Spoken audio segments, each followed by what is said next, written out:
नमस्कार. बाळूमामाचे दर्शन या यूट्यूब चॅनलवरती आपल्या सर्व बाळूमामाच्या भक्तांचं स्वागत आहे. भक्तांनो, बाळूमामा तुमच्या सर्व चांगल्या इच्छा मनोकामना पूर्ण करो हीच मामांचरणी प्रार्थना करतो भक्तांनो मी. आणि आजच्या या नवीन व्हिडिओला सुरुवात करतो.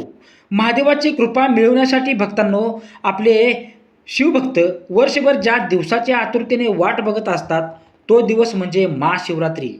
यावर्षी म्हणजेच 2026 मध्ये महाशिवरात्री कधी आहे, महाशिवरात्रीचा उपवास कसा करावा, तसेच महाशिवरात्रीच्या दिवशी पूजेचा शुभमुहूर्त काय आहे, तसेच महाशिवरात्रीच्या दिवशी शिवपूजेचे महत्त्व आणि भक्तांनो काय आहे, याबद्दल सर्व संपूर्ण माहिती आजच्या या व्हिडिओच्या माध्यमातून आपण बघणार आहे.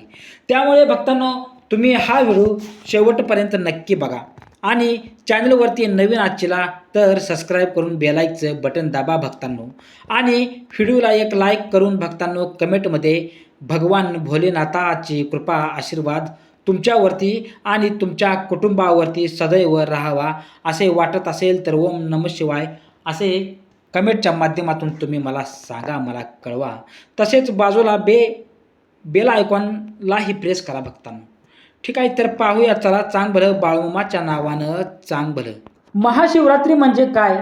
महाशिवरात्री हे हिंदू धर्मातील एक अत्यंत महत्त्वपूर्ण धार्मिक आणि आख्यानात्मक उत्सव आहे. शिवरात्री म्हणजे शिवाची रात्र. अर्थात महाशिवरात्री ही रात्र भगवान शिवाची सर्वोच्च पूजा आणि साधनेची रात्र मानली जाते. हा दिवस शिवभक्तांसाठी आत्मशुद्धी, ध्यान, उपासना, संयम आणि जगातील दुःखावर विजय मिळवण्याचा दिवस आहे. महाशिवरात्रीची तारीख कधी येत आहे? महाशिवरात्री प्रत्येक वर्षी फाल्गुन श्रीकृष्ण पक्षातील चतुर्थदशी या तिथीला येते भक्तांनो. कृष्ण पक्ष म्हणजे चंद्राचा कमी होत जाणारा टप्पा भक्तांनो. 14वी तिथी हे रविवारी, सोमवारी, मंगळवारी वगैरे येऊ शकते, कारण हा चंद्र व सूर्यासहित हिंदू पंचांगानुसार बदलतो. उदाहरणार्थ 2026 मध्ये महाशिवरात्री 17 फेब्रुवारी मंगळवारी आहे भक्तांनो. तारीख पंचांगानुसार वर्षानुवर्ष बदलत असते. शिवलिंगावर बेलपत्र, दूध, दही, गंध, फूल अर्पण करतात भक्तांनो. महाशिवरात्रीचा धार्मिक आणि आध्यात्मिक महत्त्व काय आहे? शिवाची आराधना भक्तांनो. पहिले महत्त्व शिवाची आराधना. भगवान शिव हे त्रिदेवांतला महादेव, ब्रह्मा, विष्णू, महेश यांच्यातील महेश भक्तांनो. पुराणानुसार शिव हे सृष्टीचे रक्षण करते, विनाश करते व पुनर्निर्मितीचे देव आहेत. आत्मापासून मोह, अहंकार निर्मूलन भक्तांनो. दुसरे महत्त्व आत्मापासून मोह, अहंकार निर्मूलन. महाशिवरात्री आत्मनिरीक्षण, ध्यान, संयम आणि अहंकारातून मुक्त होण्याची संधी होते. शिवलिंगाचे पूजन. तिसरं महत्त्व शिवलिंगात अभिषेक, दूध, दही, मध, गंगाजल इत्यादी भक्तांनो मिक्स करून भक्त स्वतःच्या ॲक्शनला, विचारांना आणि अंतर्मनाला शुद्ध करतात भक्तांनो. तांडव व आरती परंपरा. शिवाचे नटराज रूप, तांडव नृत्याचे रूपक, शंकराचे भजन यामुळे भक्ताची मनोवृत्ती बदलते. महाशिवरात्रीचे प्रमुख कथा, पौराणिक आख्यायिका काय आहेत भक्तांनो? तर शिवपार्वती. महाशिवरात्रीची प्रमुख कथा शिवपार्वती विवाह भक्तांनो. शिव आणि पार्वती स्मरणीय मिलन हे महाशिवरात्रीच्या रात्री जोडले जाते. अनेक पुराणे सांगतात भक्तांनो, पार्वतीने कठोर तप केले, शिवांनी तिची साधना मान्य केली. या रात्री देवतेने दोघांचा विवाह केला. या विवाहातून संयम, समर्पण आणि भक्ती हे 3 तत्व महत्त्वाचे मानले. महाशिवरात्रीत केले जाणारी पूजाविधी. इथे सर्व प्रक्रिया चरणबद्ध दिल्या आहेत.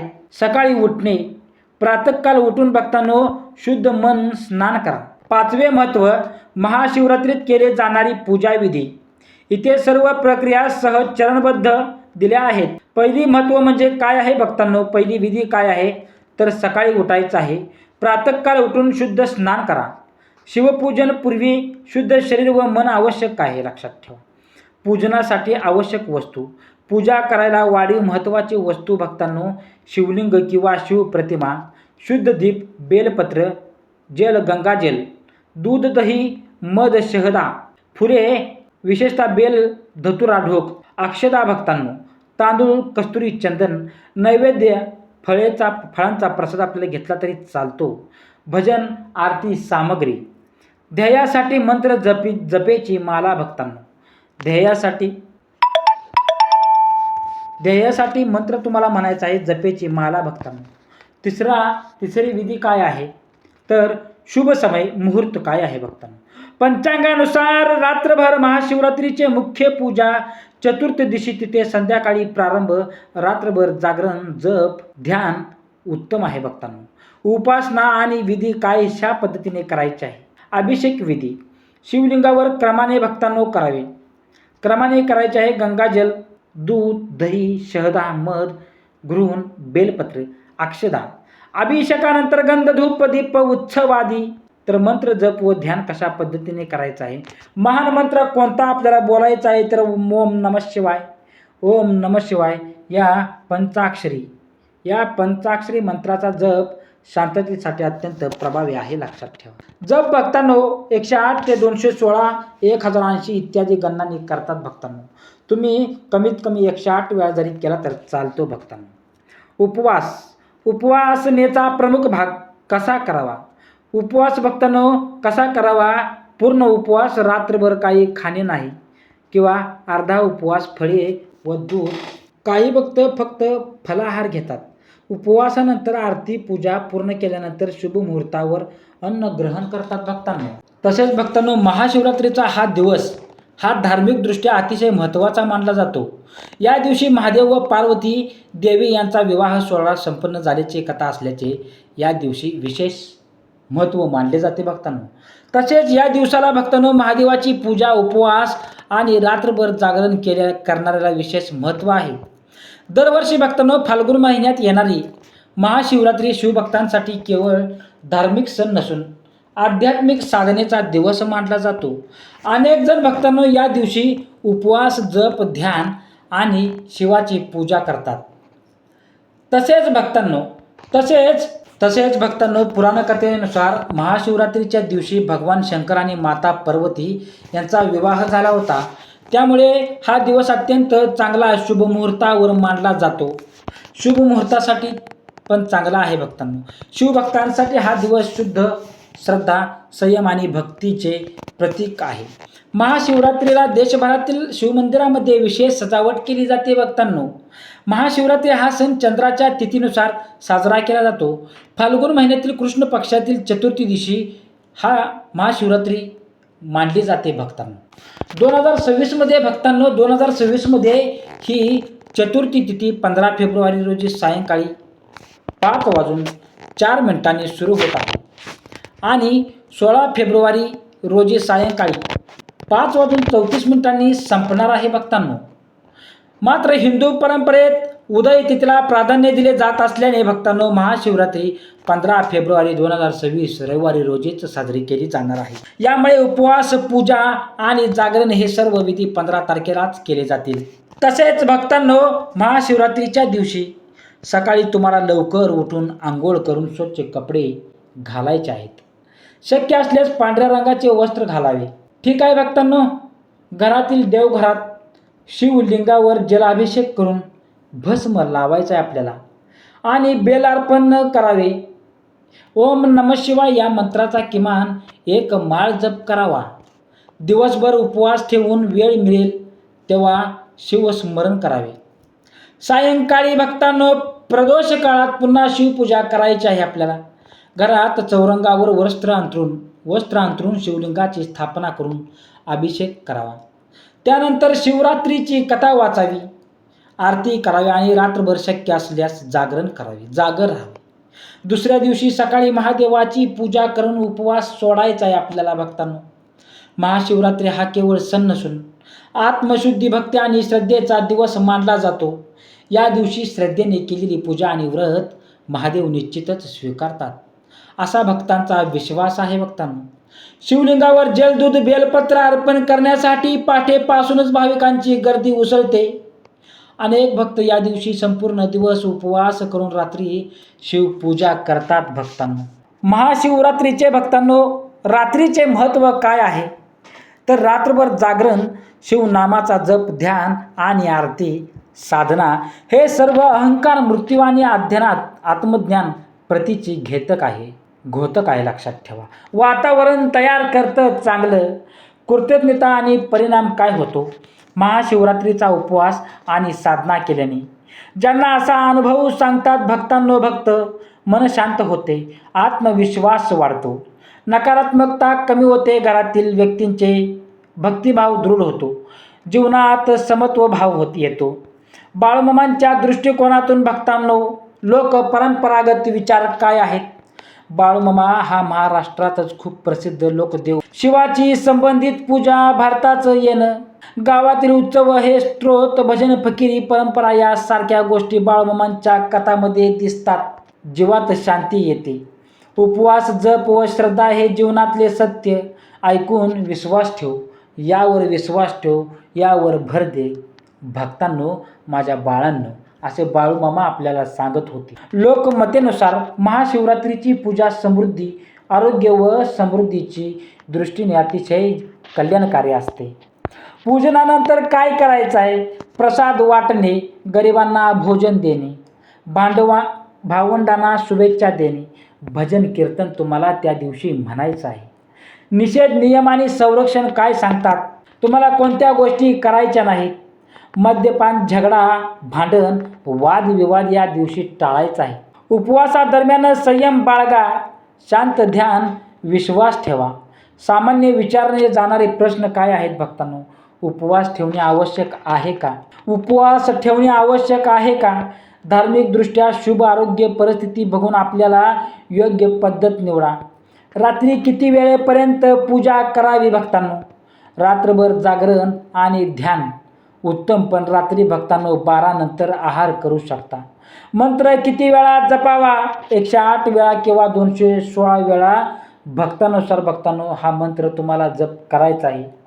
तुम्हाला 216 वेळा जमत नसेल तर भक्तांनो कमीत कमी 108 वेळा तुम्हाला हा जप करायचा आहे. ओम नमः शिवाय हा पंचशब्दाचा तुम्हाला जप करायचा आहे. तर काय करायचं आहे तुम्हाला?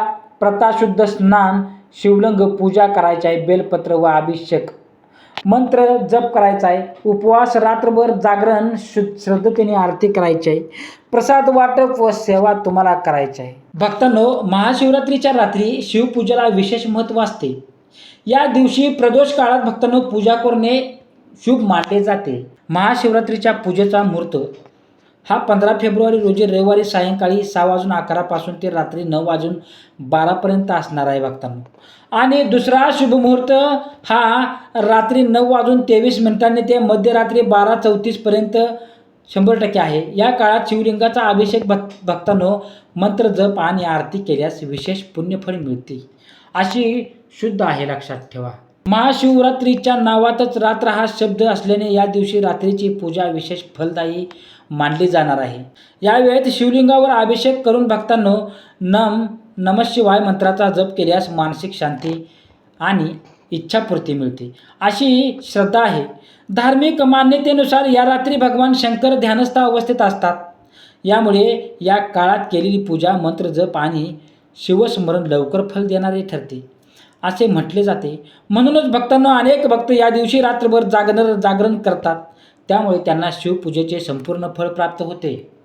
या दिवशी भक्तांनो आपण महादेवाची पूजा कारण आहोतच, महादेवाचे भक्त तर आहोतच. या पूजेसोबतच महादेवांच्या शिवलिंगावर रुद्राभिषेक करणाऱ्याला सुद्धा खूप अनन्यसाधारण असे महत्त्व आहे. महाशिवरात्रीच्या दिवशी शिवलिंगावरती रुद्राभिषेक केल्याने त्यांची फळ आपल्याला हजारो पटीने अधिक महत्त्व मिळते, अशी आपल्या हिंदू धर्मामध्ये मान्यता आहे. अशा प्रकारे भगवान शिव आणि माता पार्वती आपण मनोभावे पूजा केली तर महादेवांचा आशीर्वाद आपल्याला नक्कीच प्राप्त होतो. आणि माता पार्वतीची पूजा केल्याने जीवनातील सर्व संकटांचा अंत होतो आणि जीवनामध्ये सुख समृद्धी येते. महाशिवरात्रीचा उपवास केल्यानंतर भक्तांनो तो उपवास आपण दुसऱ्या दिवशी या व्रताचे पालन करावे. गरजूंना अन्न, वस्त्र किंवा दान केल्यास पुण्य प्राप्त होते. महाशिवरात्रीचे व्रत श्रद्धा आणि नियमाने केल्यास भगवान शिव प्रसन्न होतात आणि जीवनामध्ये सुख समृद्धी येते, असे मानले जाते. त्यामुळे तुम्ही सुद्धा येत्या महाशिवरात्रीला भगवान शंकर आणि माता पार्वतीचे मनोभावे पूजा नक्की करा. यांची फळ तुम्हाला नक्कीच मिळणार आहे. तर भक्तांनो, महाशिवरात्री उपवास का करतात? फक्त अन्न खाणे म्हणजे उपवास नाही भक्तांनो. उपवास म्हणजे स्वतःजवळ राहणे, स्वतःच्या आत वास करणे. बाळूमामांच्या विचारानुसार भक्तांनो, माझ्या प्रिय बाळूमामाच्या भक्तांनो, बाळूमामांच्या विचारानुसार देव उपाशी नाही, माणूस भुकेलेला आहे. पोटापेक्षा मन उपाशी ठेव, शिव तिथेच भेटतो तुम्हाला. उपवासाचा मुख्य उद्देश मन शांत करणे, इंद्रियावर नियंत्रण ठेवणे, वाईट विचारांपासून दूर राहणे भक्तांनो, शिवनामात मन गुंतवणे. महाशिवरात्रीचे उपवासाचे प्रकार किती आहेत? निर्जल उपवास. पहिला प्रकार निर्जल उपवास. दिवसभर पाणीही न पिणे. फक्त निरोगी व्यक्तींनी करावा. रात्र जागरण प्लस जप आवश्यक आहे. बाळूमामांचा सल्ला यावरती काय आहे? देह त्रासात टाकून देह मिळत नाही. श्रद्धा मोठी असावी. फलाहार उपवास भक्तांनो आहे दुसरा. कशा पद्धतीने उपवास करायचा आहे? दुसरा प्रकार. फळे, दूध, ताक, सुकामेवा हा उपवास सर्वांसाठी योग्य आहे. तिसरी गोष्ट म्हणजे एक वेळ उपवास करायचे आहे. दिवसभर उपवास, संध्याकाळी पूजा झाल्यावर हलके अन्न खायचं आहे. मानसिक उपवास सर्वात महत्त्वाचा आहे. राग न करणे, खोटे न बोलणे, वाईट बोलणे टाळावे, मत्सर दोष सोडणे. बाळूमामांचे वाक्य याबद्दल काय आहे? मन शुद्ध नसेल तर उपवास व्यर्थ आहे भक्तांनो. महाशिवरात्रीचे रात्रीचे जागरण का आवश्यक आहे? महाशिवरात्री खरी साधना रात्री असते. रात्र जागरणाचे अर्थ अज्ञानाच्या अंधारातून जागे होणे, आत्मजागर भक्तांनो, शिवतत्वाशी जोडले जाणे.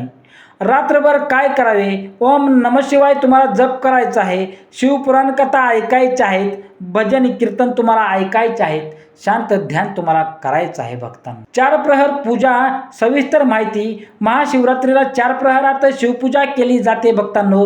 पहिला प्रहर काय आहे? तर संध्याकाळी पहिला प्रहर तुम्हाला करायचा आहे. अभिषेक तुम्हाला संध्याकाळी करायचा आहे. दूध, जल, भाव, शरीर शुद्धी तुम्हाला करायची आहे रात्रीच्या दिवशी संध्याकाळी. दुसरी गोष्ट म्हणजे दुसरा प्रहर रात्री 9 ते 12 वाजता तुम्हाला अभिषेक, दही, मध, मनभावना शुद्धी ठेवायची आहे. तिसरा प्रहर काय आहे? मध्यरात्री भक्तांनो, म्हणजेच 1 ते 2, 3 या वेळेत अभिषेक, तूप, बेलपत्र, भाव, अहंकार नाश करायचा आहे लक्षात. चौथा प्रहर काय आहे? पहाटे सकाळी अभिषेक, जल, फुले, भाव, आत्मज्ञान तुम्हाला प्राप्त होतो. बाळूमामांच्या कथामध्ये असे सांगितले जात आहे भक्तांनो, जो चौथ्या प्रहरी जागा असतो त्याच्या आयुष्याचं अंधार राहत नाही. शिवाला काय अर्पण करायचे आहे आणि काय करू नये भक्त. बेलपत्र 3 पानांचे असावे. धतुर भक्तांनो, काय अर्पण करायचे आहे? तर बेलपत्र 3 पानांचे घ्यायचे आहे तुम्हाला, धतुरा घ्यायचा आहे, फुले घ्यायचे आहे, दूध, जल. तर तुम्हाला काय अर्पण करायचे नाही? तुळस अर्पण कधीच करायचे नाही. कुंकू शिवलिंगावर लावू नये. खंडित बेलपत्र वापरू नये भक्तांनो. महाशिवरात्रीला होणाऱ्या सामान्य चुका काय आहेत त्या तुम्हाला टाळायच्या आहेत. फक्त फोटो काढण्यासाठी पूजा करायची नाही. उपवास करून राग करणे भक्तांनो टाळायचं आहे. झोपून रात्र घालवणे, श्रद्धेपेक्षा दिखावा तुम्हाला कधीच करायचा नाही. बाळूमामा या गोष्टीवरती स्पष्ट सांगतात, दिसणारी पूजा नाही, जपणारी पूजा करा. महाशिवरात्री आणि जीवन भक्तांनो, महाशिवरात्री म्हणजे काय? जुन्या दुःखातांचा अंत, नवीन संकल्पनाची सुरुवात तुम्हाला करायची आहे. शिवासारखे स्थिर बनणे तुम्हाला करायचं आहे भक्तांनो. शिव म्हणजे शांतता, स्थैर्य, सहनशीलता भक्तांनो. महाशिवरात्रीनंतर काय करायचं आहे भक्तांनो? तुम्हाला दुसऱ्या दिवशी गरिबांना अन्नदान करायचं आहे, पाणी वाटप करायचं आहे. शिवनामाचा जप तुम्हाला सुरू ठेवायचा आहे 108 वेळा. बाळूमामांचा संदेश तुम्हाला काय सांगत आहे? 1 दिवस शिव आठवला तरी चालेल, पण त्या दिवशी मनापासून आठवा. बाळूमामांचा विशेष भावनिक संदेश काय सांगतो? बाळूमामा शिव म्हणजे डोंगरावर बसलेला देव नाही, तो तुझ्या संयमात आहे, तुझ्या शांततेत आहे, तुझ्या संकट सहन करणाऱ्याच्या शक्तीत आहे. महाशिवरात्रीला शिव शोधू नकोस, स्वतःला शोध. शिव आपोआप सापडेल भक्तांनो. या गोष्टीकडे सर्वांनी लक्ष दिलं पाहिजे भक्तांनो. या गोष्टीकडे सर्वांनी लक्ष दिले तरच आपल्या सर्वांचं भलं होणार आहे. महाशिवरात्रीच्या उपवासाच्या दिवशी जे काही नियम असतील तर ते तुम्हाला भक्तांनो टाळायचे आहेत. चांग भलं बाळूमामाच्या नावानं, चांग भलं बोला बाळूमामाच्या नावानं. तर महाशिवरात्री हा केवळ सण नाही, आत्मशुद्धी आहे, लक्षात ठेवा भक्तांनो. महाशिवरात्रीच्या दिवशी आपण महादेवाची पूजा करणार आहोतच. या पूजेसोबतच भक्तांनो महादेवाच्या शिवलिंगावर रुद्राभिषेक करणाऱ्याला सुद्धा खूप अनन्य साधारण महत्व आहे. महाशिवरात्रीच्या दिवशी शिवलिंगावरती रुद्राभिषेक केल्याने त्याचे फळ तुम्हाला आणि आपल्याला, आपल्या सर्वांना, बाळूमामाच्या भक्तांना 100% हजारो पटीने मिळणार आहे, अशी मान्यता आपल्या हिंदू धर्मामध्ये भक्तांनो आहे. अशा प्रकारे भगवान शिव आणि माता पार्वती यांची या दिवशी आपण मनोभावे पूजा केली तर महादेवांचा आशीर्वाद आपल्याला नक्कीच प्राप्त होतो. आणि माता पार्वतीची पूजा केल्याने जीवनातील सर्व संकटांचा अंत होतो आणि जीवनामध्ये सुख समृद्धी येते, सौभाग्यामध्ये वाढ होते. महाशिवरात्रीचा उपवास केल्यानंतर तो उपवास आपण दुसऱ्या दिवशी व्रताचे पारण करावे, गरजूंना अन्न वस्त्र दान करायचं आहे. ठीक आहे. तर भक्तांनो, ही महाशिवरात्रीची अत्यंत महत्त्वाची माहिती तुमच्यापर्यंत पोहोचवायची होती मला. व्हिडिओ आवडला असेल तर भक्तांनो, व्हिडिओला तुम्हाला माहिती या व्हिडिओची उपयुक्त वाटली असेल, व्हिडिओला एक लाईक नक्की करा आणि भक्तांनो लोकांना 100% शेअर करायला विसरू नका. चॅनलवरती नवीन असला तर सबस्क्राईब करून बेलायकचं बटन दाबा, आम्हाला आणि प्रोत्साहित करा. भक्तांनो, हा व्हिडिओ तुम्ही पूर्ण बघितल्याबद्दल तुम्हा सर्वांचे मनापासून मी आभारी मानतो भक्तांनो. आणि कमेंटमध्ये बाळूमामाच्या नावाचा घोष करायला विसरू नका. चला, बाळूमामाच्या नावानं चांग भलं, मुळे महाराजांच्या नावानं चांग भलं, हरसिद्धनाथांच्या नावानं चांग भलं. ओम नमः शिवाय, ओम नमः शिवाय, ओम नमः शिवाय.